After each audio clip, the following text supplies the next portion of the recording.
마테라는 이 이름이 얼마나 귀합니까? 천주교에서는 마테오라고 그러는데, 마테라는 이름, 영어로 매튜. 그 유명한 주경학자 중에 신약 성경을, 구약 성경을 얼마나 풀이를 잘한 영국의 메투엘리라는 목사님이 있어요. 제가 메투엘리 주석도 전에 갖고 있었는데, 그 메투라는 뜻이 마테라는 뜻입니다. 영어로. 그러니까 이 마테가 예수님 만나고 참 복받은 사람, 하나님의 대단한 인물이 되었는데, 믿음의 영웅이 되었는데, 신약 성경의 첫 번째 자기 책을 적을 만큼, 물론 하나님의 책이고 성령의 감동을 받아서 성령님의 영감을 받아서 적은 책이지만, 자기 이름 마테라는 이름을 적어서 마태복음을 했으니 얼마나 하나님께 영광스럽습니까? 근데 예수님이 개혁하실 때 엄청난 개혁가입니다. 하늘의 방법을 이 땅에 심으실 때 있었던 것 한순간에 예수님 당시 SNF파가 있고 바리새인이 있고 사두개인이 있고 열심당원이 있어요. 여러 분류, 이거보다 더 많겠죠. 4대 이거 분파 말고도. 그러는데도 예수님은 이런 것 한꺼번에 뒤집지를 않았어요. 예수님 제자 중에 열심당원들은 정치적으로 로마 사람들 물리친다는 사람입니다. 시몬. 또 오늘 마태는 세무공무원이니까 매국노라는 소리 듣죠. 이런 사람들이 모인 거예요. 베드로는 또 베드로, 야고보, 요한은 또 물고기 잡는 어부죠. 아니 빵빵한 출신들이 없어요. 그런데 그 가룟 유다는 똑똑했는데 예수님 또 배신하고 갔죠. 12제자 중에 누구를 씁니까?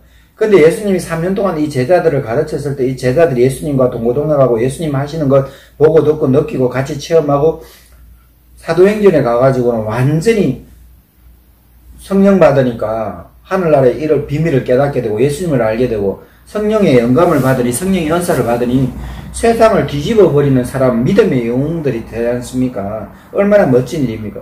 이 마태도 성령을 받고 예수님에 대해서 알게 되니까 구약의 엘리트죠. 마태가 구약에 정통한 사람인데 머리는 지식은 상당하고 똑똑한 사람인데 할 수 없이 매국노 소리 듣는 세무공무원을 하고 있었는데 세리를 하고 있었는데 예수님을 만나니까 이분을 따라서 내 인생을 새롭게 개혁해야 되겠다. 완전히 뒤집어 엎는 개혁인데 예수님을 받아들이고 자신의 것 과거로 완전히 물레방아에 흘러간 물처럼 바다를 흘러가는 강물처럼 완전히 과거는 새롭게 바뀌어버렸어요. 그래서 이 마태가 예수님을 위해서 얼마나 돈은 제법 있잖아요. 세무공무원이 욕을 먹으니까. 마태가 예수님을 초대했을 때 자기 집에 잔치를 베푸고 초대했을 때 세리들 죄인들이 많은 거예요. 근데 바리새인들이 또 초청도 안 했는데 바리새인들이 오고 또 이제 서기관들이 오는 거예요. 유대의 종교 지도자들이죠. 근데 예수님의 인기가 자꾸 높아가고 예수님 비방하러 오는 거예요. 예수님을 감시하러 오는 거고 예수님에게 시비거리를 찾으러 같이 앉아 있는 거예요. 그 예수님이 같이 식사하면서 또 마태하고 얘기하면서 또 그 사람들하고 얘기하면서 또 예수님의 제자들도 있고 이러는데 이제 식사 자리가 어느 정도 끝나고 이제 끝나는데 바리새인하고 서기관 이 사람들이 대놓고 예수님께 바로 얘기 못하는 거예요. 예수님께 직고를 못하고 제자들은 누구 선생님은 왜 걸러? 누구 선생님 예수님이 오늘 여기서 잔치를 왜 하노? 마태는 이제 매국노라는 소리 안 듣는데, 이 봐라, 이거 전부 다, 사람들이 손가락질 하는 사람들, 그 사람들 여기 자리면 천지백가로 이렇게 사람이 많이 왔는데, 이게, 누구 선생님은 왜 이렇게 죄인들하고 어울리는 걸 좋아하는 모양이네. 참, 내 수준이 그런 수준밖에 안 되지. 이런 얘기 하는 거야. 건강한 사람한테는 의사 필요 없다는 거예요. 의원은 아픈 사람한테 필요했다. 병든 자에게 의사가 필요한 거예요. 죄인을 부른다는 것은 뭐냐? 모든 인류는 하나님 앞에 죄인이에요. 예수님 믿어야 의인이 되는 거예요. 그러니까 예수님은 인류를 구원하러 오신 분이세요. 예수님께 나오는 사람 다 받아주시는 거예요. 누구든지 예수님을 구주로 영접하면 하나님의 자녀된다 해서 요한복음 1장 12절에 보면 영접하는 자, 그 이름을 믿는 자에게는 하나님의 자녀가 되는 권세를 주신다 했고, 또 베드로 전서 후서에 보면은 우리가 왕같은 제사장이고 택하신 백성이고, 그걸 또 로마서에 보면 사도 바울 우리 로마의 시민권 가진 자도 하나님이 얼마나 큰 복을 주십니까? 예수님 믿으면 예수님이 하나님이신데 하나님 아들이신데 예수님을 믿기만 하면은 모든 것을 다 얻은 거예요. 당첨금이 48억이더라고요.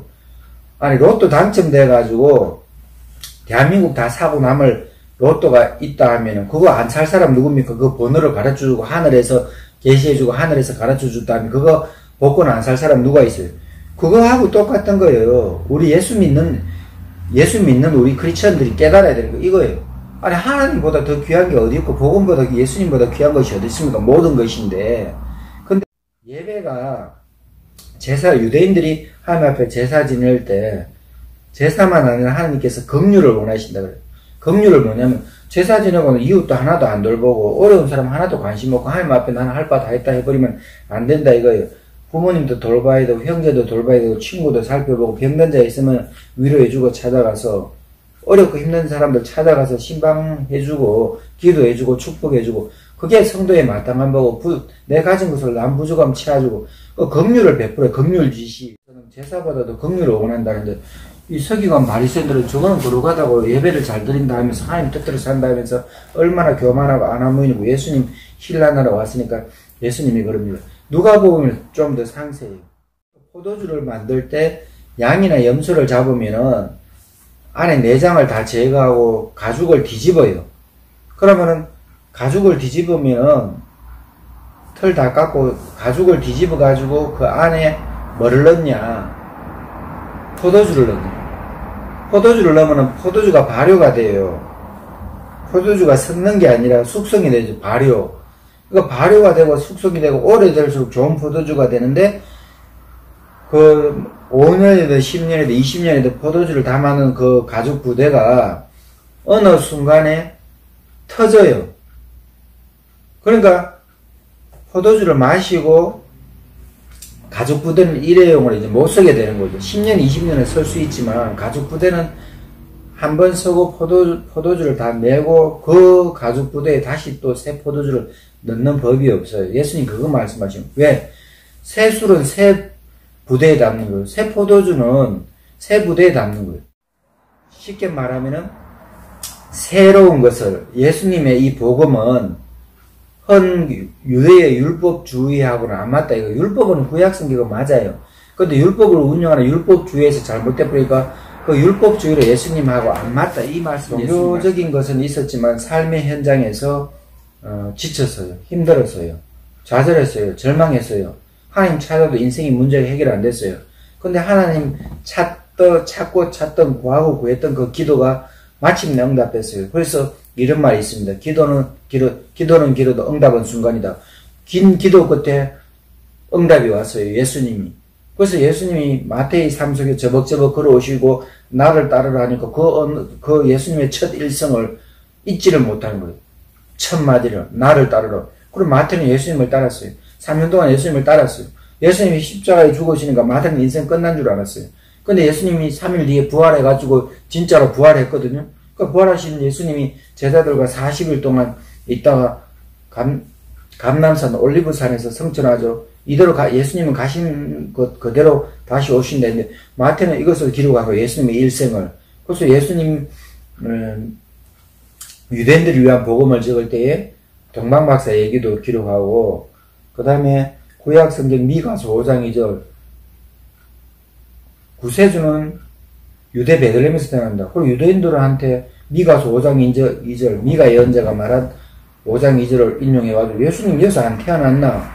왜냐면 예수님에 대해서 시비 걸 때 이 서기관 바리새인들 왜 예수님에게 시비 거냐면 예수는 나사렛 예수지 구세주는 유다 베들레헴에서 태어났는데 그거에서부터 안 맞으니까 시비 걸거든요. 아무리 예수님 병자 고치고 좋은 메시지 전하고 좋은 설교하고 뭐 병자 고치고 축복해주고 해도 서기관들은 저거는 하나님 뜻대로 행한다고 예수님 자꾸 비방하는데 예수님이 나사렛 예수이기 전에 나사렛 예수는 유다 베들레헴에서 태어났다. 이것을 마태가 기록했으니까 얼마나 대단한 기록을 했습니까? 그리고 또 마태는 이제 동정녀 말에 이사야 선지자 구약 성경에 예수님 오시기 600년 전, 700년 전에 이사야 선지자가